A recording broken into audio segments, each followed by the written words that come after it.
Hello my dear friends, ఈరోజైతే ఒక beautiful cotton frock అయితే మీకు చూపించబోతున్నాను. ఇది మీషోలో తీసుకున్న శారీతో అయితే నేనైతే ఎలా కస్టమైజ్ చేశాను. ఈ ఆర్డర్ అయితే మా పుష్పక్క ఇచ్చింది. Thank you so much పుష్పక్క.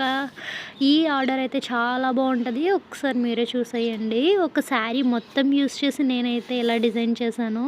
So దీంట్లో బ్లౌజ్ కూడా ఇలాగే రావడంతో నాకైతే చాలా మంచి గ్యారా అయితే వచ్చింది. అసలు ఫ్రాక్ చూసారా ఎంత బాగుందో. కాటన్ కంఫర్ట్గా ఉంది, చాలా కంఫర్ట్గా ఉంటుంది. మనం ఏ సీజన్లో ఉన్నా సరే హ్యాపీగా వేర్ చేయొచ్చు. చాలా ట్రెడిషనల్గా ఉంది ఈ ఫ్రాక్ అయితే. మీకు ఎలా అనిపించిందో చెప్పండి. నెక్ కూడా ఇప్పుడు ట్రెండింగ్లో ఉన్న కట్ వర్క్ అయితే పెట్టాను. ఫ్రంట్ మొత్తం, బ్యాక్ సైడ్ కూడా నేను కట్ వర్కే ఇచ్చాను. సో ఈ ఫ్రాక్ ఎలా ఉంది, మీకైతే నచ్చిందా? నచ్చితే లైక్ చేయండి. ఇటువంటి మంచి మంచి ఐడియాస్ కోసం నన్నైతే ఫాలో చేసేయండి. Thank you. దీని లింక్స్ కలితే లింక్ అని కామెంట్ చేయండి, నేనైతే మీకు డిఎం చేస్తాను. వీలైతే ఒక లైక్ కూడా వేసుకుని వెళ్ళిపోండి.